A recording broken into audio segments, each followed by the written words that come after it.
Yes, people, welcome back to 1894. I'm Hugh, and this is going to be the preview of City versus Spurs in the Carabao Cup final. Plenty to talk about in this game, so I've got a special guest on. This is the return of opposition fan views. We're going to get Simon from Premier Hotspur TV to give his views from a Spurs perspective. I'm getting Dara, of course, as usual, on to give it from a City perspective. So let's get right into it. Okay, so this is the City part of the video where we talk about our thoughts from a City perspective, obviously going into this game, and then stick with us for a bit later in the video where we'll have the Tottenham perspective from a Tottenham fan. So let's talk about our predicted starting 11, which we'll put up on screen right now for you to see. If you think there'll be any changes yourself or you'd like to see any changes, do let us know down below as always. Some of you are great with that. You always tell us who you think should play and who shouldn't, and it's always interesting to see what other City fans think.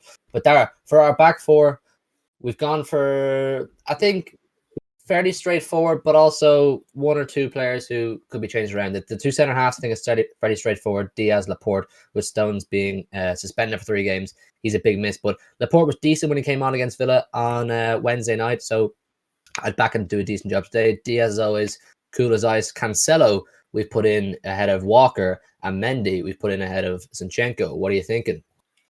See, this is the same way he went about it at Chelsea. He played Cancelo and Mendy as 2 attacking fullbacks with a double pivot. So we were I think 3 of us were deliberating whether or not it's going to be the double pivot and 2 attacking midfielders, or 2 attacking fullbacks. But I think he's after learning from Chelsea. He's thinking, go back to the same way as normal. I know Cancelo's good defensively. Mendy is met defensively, but he can go forward. So Mendy is Mendy. Yeah, Mendy's Mendy. That's what's going to happen with him. But I'm confident that if he puts out 2 attacking fullbacks, we should be able to get the better of him. I think we found out Harry Kane's injured as well, so we're going to have a lot of the ball. We're going to have to attack a lot. So I'm all for the attacking fullbacks personally. Yeah, I'm sure Harry Kane will be a massive talking point for Simon later on in the video, because that's obviously a massive, massive loss for Spurs. They're essentially main or only goal scorers not playing. But I forgot to say Stefan, of course, we put in nets. I wasn't too impressed with him last week against Chelsea, but maybe it's a chance for him to redeem himself, because he wasn't bad earlier on the season in his Premier League fixtures while Ederson was a bit injured. But anyway, in the midfield, we've gone with Fernandinho as our defensive midfielder, with Gundogan and Bernardo just in front of him. Now, you're probably wondering, in a cup final, why no Rodri? Well, lads, you got to bear in mind we're playing PSG on Wednesday and just a little bit of a Champions League semi-final. And I think Pep will go for Rodri for that game. But listen, Fernandinho, we've been saying all season, has been phenomenal. Against Chelsea, he probably could have got himself sent off. Some rash challenges, but overall, he was really, really good, and he's a fantastic asset to have when you do need to give Rodri a rest. And then Gundogan, he's been pretty solid for a long time, and Bernardo was arguably our second best player on the pitch after Foden against Villa on Wednesday. How do you feel about this midfield there? It's enough, personally. That's what I think. Every time we put out midfield, it should be enough. I mean, Spurs' midfield isn't bad, but I mean, Gundogan's on form all season. Bernardo, like you said, man the match, like Bar Foden, got 2 assists. He doesn't stop running. Duracell bunny, you call him, but it's like those two with Fernandinho as the anchor should be fine, and I see no reason why they won't be. After we beat Tottenham 3-0 just a couple of months ago now, possibly even weeks ago, or was it March? I think it was fairly obvious that once you apply pressure on their defence, they do crumble. So there's absolutely no reason for Pep to do the defensive or double pivot style of play against Tottenham, because they're missing Harry Kane, like 99% sure. So they have little or no attacking threat. Let's be real. Gareth Bale isn't something to worry about anymore. Son, yeah, if you keep him quiet, it's perfectly fine. But Kane is the talisman.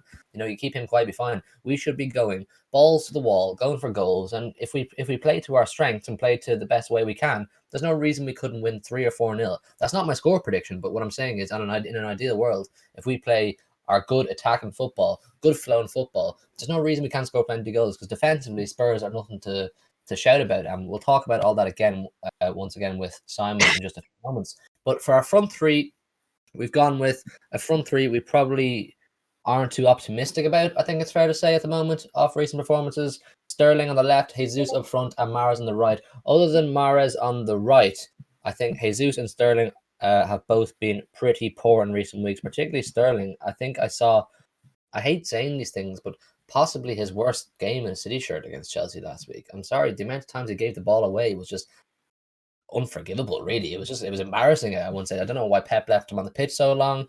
But we put him in, for Foden once again on the basis that Foden will 110% start against PSG in that crunch Champions League game on Wednesday.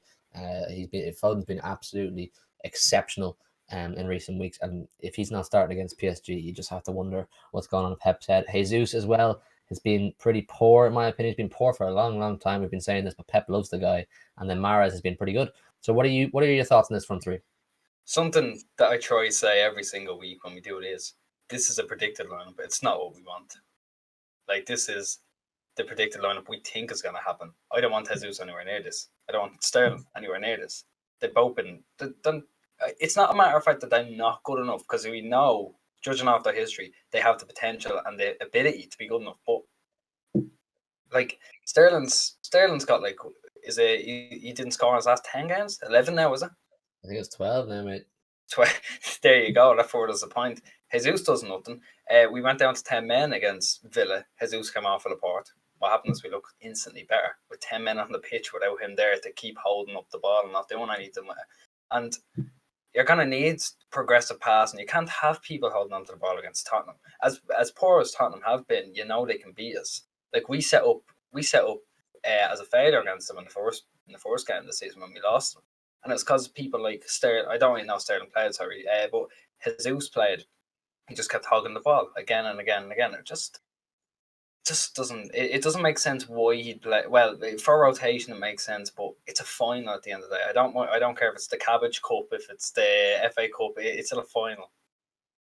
Absolutely, it is a final. And when you're in a final, you may as well go out to win it. And I think all these players on the pitch will do so. But I think all those players on the pitch are capable of winning this game quite comfortably. But I think the main priority was Kevin De Bruyne for us, right? He got that bit of ligament damage, we thought it was anyway, against Chelsea in that FA Cup semi-final, and we thought he was going to be out for a while. But he's back training today, so is Aguero. I imagine they'll both be on the bench. I really, really hope Pep does not start Kev, particularly against Tottenham. I just don't even play him. Just don't even play him. Just let him rest, keep resting, and get back in training Monday for the PSG game. But listen, that's our predicted 11. That's exactly what we think of the players on the pitch. And listen, we fully back this team to beat Tottenham on Sunday. There's no reason we can't beat them with ease if we play the best of our ability. Don't make life difficult for yourself, City. But listen, we're going to move over to the part now where we speak to Simon from Premier Hotspur TV. He's a big Tottenham fan. He's going to give us his thoughts. And we'll give you all of our score predictions as well. So let's go. Okay, so we've got Simon here from Premier Hotspur TV now to get the opposition fan view. This is the return of my favourite segment of our previews, when we get to speak to the opposition and see what they're thinking. I think, Simon, it would be wrong to go into this game and do a preview, City versus Spurs. I think it's the first meeting of two ESL teams, if you like. I suppose, looking now in hindsight, we spoke about it in a podcast today. What are you thinking now? What are you looking at as a Spurs fan? Oh, mate, absolutely. When I found out, was it Sunday it broke after the Burnley game, or halfway through the Burnley game, and absolutely, I thought, what's going on here? But the thing is, guys, we knew this coming up. This is new. 2019, I think Jurgen Klopp was talking about it, and we knew this was coming. So it was nothing new to me what I heard. But when I heard that the Big Six have signed, well, they've agreed to it, I thought, no, we can't have this. We absolutely can't do this, tell you. And I am so, do you know what? I'm so proud. Do you know what I mean? I don't know if I'm saying this of Chelsea. I can't stand Chelsea, but Chelsea fans, absolutely. I applaud you. Yeah. What they done the other night, absolutely. It wasn't only Chelsea fans. There were even Bolton fans there. I don't know, Fogden. Joe Fogden. Yeah. Fogden. He was there with his dad, mate. They were flipping ranting as well with the Chelsea fans, mate. That was unbelievable scenes at Chelsea the other day. Unbelievable. Seriously. Absolutely. And I think that got the ball rolling, because at half time, Chelsea decided they're backing out of it. Then I think that's when it catapulted. Then City, then the other teams followed. And I was so glad. I mean, everyone got out of it. But this is not the end of it, guys. This is not the end of it. I think it will come again. It will come again.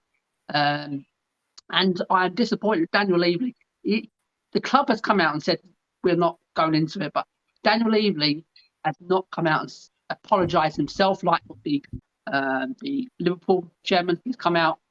He said his apologies and things like that. I think Chelsea. An apology for them. I don't know about City. I'm not sure about. We got emails. Sorry. Yeah. And Arsenal, I'm not sure about it, but Daniel Levy, mate, seriously, him and Enoch, mate, are just poison to this club at the minute. All they want is money, money, money. That's all they want, mate. And I'm so glad. And this is why what I mentioned before we went live, guys. That's why we're doing it Sunday. We want to drive this lot out of this club. Seriously, we need to, because this is not going to be the end of it, mate. They're going to go again. Seriously, these American owners, that's what it is. These American owners are actually, because what over in America, it's franchise, isn't it? That's what's over in America. They've got no promotion, no relegation. It's just pure greed. Just about money, mate. I'm telling you. So I'm so glad we're not following them. Absolutely. I don't want to spend too much time on the ESL conversation, but obviously it's such a massive topic conversation over the last week. It'd be weird not to. But obviously from Spurs' perspective, you just said yourself, you want Enoch out, you want Levy out. How do you go about that? I find they're quite stubborn people, particularly Daniel Levy. We know from transfer history, he's really stubborn. He likes to get his way. You said you're protesting before the cup final or after the cup final on Sunday down in London. Do you think it's possible? Like, are you optimistic? Mate, seriously, anything's possible. Just look at what Chelsea done. That's what I was saying. Just look at what Chelsea fans done. Not only Chelsea fans. I mean, I think all fans got together that night. And what's happened, mate? They drove Chelsea to a decision to back out. They absolutely bottled it and they backed out. Seriously, fans' power these days is massive. It's huge. So if we can get enough people, I mean, not just the one-off, it needs to be going game in, game out, game in, game out. And eventually, mate, they will crumble, mate, and they will sell this club. Absolutely. I am confident we can do it. We can drive these guys out, hopefully.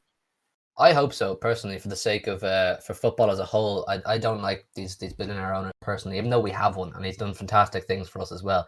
Something doesn't sit right with me overall. But listen, we'll see how it goes. I think we should move on to the big one anyway. Sunday, Carabao Cup final, a chance for Tottenham to get some silverware for the first time in God knows how long. I know you got the Audi Cup as well. There it is. He's got it. My lucky watch, I'm going to wear it. Seriously, this is my 2008 Carling Cup winners watch. And that's the last time we won it. And it's going on my wrist on Sunday. Hope it's going to be a lucky name for us. How are you feeling going into this game? Are you confident about Tottenham? Obviously, Mourinho was sacked in the midst of the Super League news. Ryan Mason, who's just 8 years older than me, is now managing you going into this game. How do you feel about that? Well, mate, mixed emotions, mate, because Jose Mourinho, when we heard it on Monday, I went, surely not. We've got a massive final coming up. And if you want one man to go into the finals, toe-to-toe with Pep, it's going to be Jose Mourinho. He's won 26 trophies. The guy knows how to win a trophy. Yes, the football at the minute is not great. We don't like it, but the man wins trophies. It doesn't matter how he wins it, he'll win you a trophy. And I'm not that confident going now. Seriously, not with Ryan Mason. People say, yes, it's going to be a new manager bounce. Ryan Mason, come on, don't talk about it. It's Ryan Mason, guys. Maybe the only good thing will come out of it, some of the players, you'll take the shackles off, and hopefully now they can play free football. What we saw, I don't know if you watched the second half of the Southampton game, we saw that flowing football against Southampton. First half, it was a Jose performance. Second half was a proper shackles off, and we went for it. And I thought, yes, if we can bring that to the game against City on Sunday, I think we can give it a game. But to me, I'm not confident. Absolutely. Just purely not having Jose there. I know people say it sounds crazy, but seriously, mate, it makes a massive difference. Seriously, massive experience difference on the sideline. But you never know. It's a one-off final, guys. We're going to put the predicted Tottenham 11 on screen now that you sent us, so the people at home can have a look at what you think and what players you think will start. Kane, you just told us before we started recording that Kane will play. You're very optimistic about that, even though some sources on Twitter say otherwise. Why do you think he'll play? Why do you think that? Definitely, mate. Seriously, absolutely. First of all, mate, when we saw him at the ground the other night, he had seriously no protective wear. He had his feet up. He was chilling out. You can just tell he was not injured. He wasn't going to be risk against Southampton. And we knew, because you could tell by Mason when he was talking after the game, he had a bit of a smile, a bit of a cheeky grin. You know what I mean? He didn't want to give much away. You know what I mean? He knew Harry Kane was back in training on Thursday, and he's been training for a couple of days. So So on the starting 11 you gave us, obviously Kane, he's the talisman for Tottenham. He's the main man. But if you are to beat us on Sunday, I'm not personally as confident as I usually would playing against you, considering we beat you 3-0 last time. It's our performance last week against Chelsea and in Wembley, of course, as well, has me really a bit 50-50 about it. And obviously you beat Southampton the other night. Ryan Mason and his players will take good comments from that. Where do you see it happening? What kind of threats do you see opposing against us?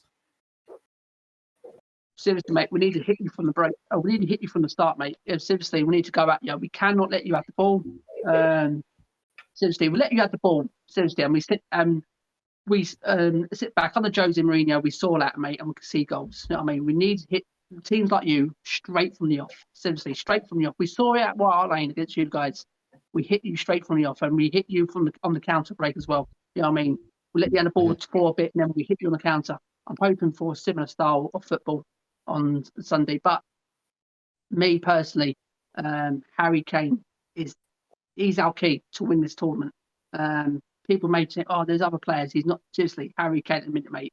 He is Tottenham at the minute. Seriously, he's our saviour, and he's seriously, if he doesn't start Sunday, or I don't know, seriously, but hopefully he does start, and I can see seriously, he'll be your danger. Seriously, Harry Kane, and Gareth Bale. You know what,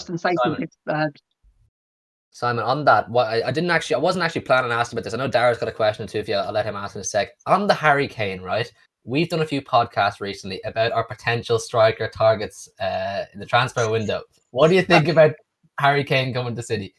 I would love it, mate. Seriously, we've been talking about this for a couple of months now, and we know he sometimes he don't look happy, and the way he comes across and the way he says now, "I will wait till the end of the season, wait till after the Euros." Now, the words have changed from right. No, I want to stay here. Now the words have changed now, and to me, if we don't win this on Sunday, we don't get top four. There is a massive possibility.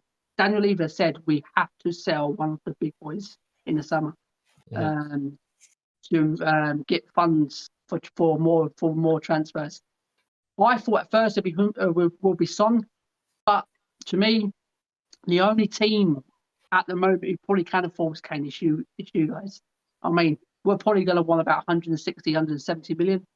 Will you pay it? I mean, it'll be literally Daniel Levy will not take no less than that. But selling Harry Kane, mate, how do you replace Harry Kane? But if he goes to you, mate, well. Seriously, you might as well give up. Seriously, because he's that good of a footballer. Seriously, he's crazy. Sorry, go on. No, I was just going to finish that point, but you go on there. I'd agree. I think he's if he leaves you, he's irreplaceable. But if he comes into us, I mean, I don't know. I wouldn't say a write off for the league for the next few years, but I mean, you're adding 30 goals to a team that are already struggling for upfront goals. What we score from the midfield, like you're adding another 30 goals to the team, and he's best striker in the world at the minute, Harry Kane. That's my opinion anyway. There's obviously Lewandowski, but I'd rather have Kane in my team. He just provides so much more. But you said about Mason coming in. I think this is a case of shackles off. You saw it with Ollie when he went into United. It's just he comes in, he changes it. Even if it's just for a few games until a slump, he comes in, he changes it, and that's what's scaring me at the minute. That's the only reservation I have about it. This is a new style of football. I watched the Southampton match. I saw there was obviously a difference. If you can incorporate it straight away, then there's no reason. There's every reason to be afraid. Yeah, absolutely. Yeah, absolutely. Seriously, mate. As I said, especially the second half performance. The first half was literally just Jose performance. Literally, we was very, very, very, very poor. But second half, we come out. Mason's had a talk, and we come out, and the shackles come off in the second half, and we went for it. Bale was absolutely sensational. Seriously, he was all over the pitch. And seriously, he gave. I don't know who was playing right left back for them. I forgot who played left back. I think it was a youngster. And he gave him a torrid time. The poor Soldies. I think he's only playing a couple of games, but Bale, mate, seriously, he needs to play like that against you lot. And if he does, mate, seriously, that's another weapon we've got up top there. Because you know what Gareth Bale can do, guys. You know what I mean? Yeah. He may not be great going back, tracking back, and things like that, but in and around that goal, mate, seriously, just that goal against Southampton the other night, just literally, if you want someone in that sort of area. Bale, absolutely sensational finish. And to me, I think he could be one of the dangers as well, Chia. I mean, and that's why I've gone with Son, Kane, Lucas, and Bale. Seriously, mate, I think that four can really, really hurt you. If Mason gives them the license to just literally go for it, and I think that's what Mason needs to do. I think it's a final. It's a one-off final. I mean, if you lose, you lose. I'd rather lose and go out fighting. You know what I mean? I'd rather just go for the game. And I think Mason, he's got that Tottenham in him, and I think that's the one thing about Mason. He knows what it means to us fans we haven't won a trophy for so long now. 2008, and it still was only a League Cup. Do you know what I mean? And it's another League Cup. You know what I mean? A trophy, any trophy now. I mean, I think it would be good for the club. So, yeah. I know you said yourself you would have probably preferred Jose to be in charge for this game just because you said he wins trophies. But just to play devil's advocate, Dara said a second ago, obviously, that when you do have a new manager come in, there is a case of new manager syndrome. Does that give you a little bit of confidence that the players be like, there is a new manager here, and there's potentially whoever the next proper manager is, not the interim, looking at the game, realistically they are, and they want to impress? Yeah, that's what I said to you guys. That's the only confidence I've got going into this game is maybe the new manager bounce, letting them unshackle some of these players and literally just go out this final and literally go at City. And that's probably what the best option we have with Mason, what we didn't have with Jose. Because if we had Jose, I think Jose would have still have been set up defensive minded and hit you on a counter. That's how Jose works. And I think he would have definitely set up that way against you again.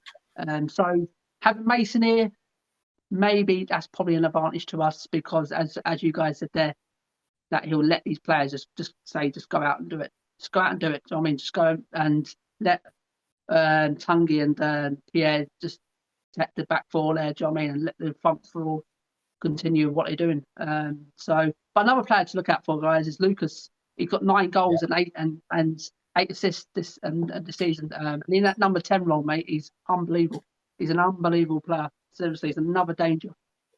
So with that 4 there, seriously, can hurt anyone, but Tottenham. It's the way we don't know how we're going to turn up on Sunday, but it might not be that 4. You know what I mean? So I don't know what Mason's thinking. No, I totally understand, but from a City perspective, I suppose I am a bit nervous because, like you said, you've got that new manager. The players will, let off the shackles, like you said, and I think it's fair to say we will have a bit of an eye on our game against PSG on Wednesday. But regardless, it's going to be a fantastic game. And I think that's a good note to finish the conversation on. But I do need to get everyone's score predictions. So as the guest, Simon, I'm going to let you go first. What is your prediction for the game on Sunday?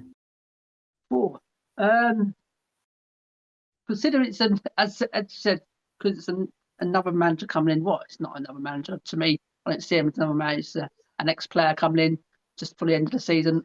Maybe we'll get a bounce out of it, and maybe just a one-off will unshackle some of these players and can't back against us. I really can't. Seriously, I know it's City, but I'm gonna go 1-1 and Tottenham win it on penalties. Ooh, he's back in the penalties. Jesus, I don't want penalties. We don't need that. They win 3-0 on penalties if that happens. So guys, is Edison playing small? Because I heard Edison maybe rested. Zach Steffen. Right. So that could be a really good thing for us as well. Do you know what I mean? So, Dara, what's your prediction, mate? Again, I don't back against City, but I'm gonna go. I think 2-0. I think they'll be good enough at the back, but we'll still be able to get in. But I think we'll be good at the back as well. It's going to be who has the better defense in the end because Tottenham's counter is too good. We already know. Yeah. But our defense is good enough as well. I think 2-0 C. So a 1-1 from Simon and a Spurs win on penalties, dare I say it, and a 2-0 from Dara. I'm going to go with a 2-1 myself. I think there is goals in both teams. I just think we will have slightly more in the day, but that's just my observation. Anyway, that's all our predictions. We're going to wrap it up there. A massive thank you to Simon. We're going to leave a link to his channel down below, Premier Hotspur TV, Tottenham content, and general Premier League content. So do go subscribe there, show some love to him. Thanks for coming on, Simon. Guys, thank you very much for literally inviting me on, guys, and best of luck. And everyone go and give these guys some love. Subscribe to their channel, guys, and best of luck, guys. Best of luck, and we'll see you later. Absolutely. Look.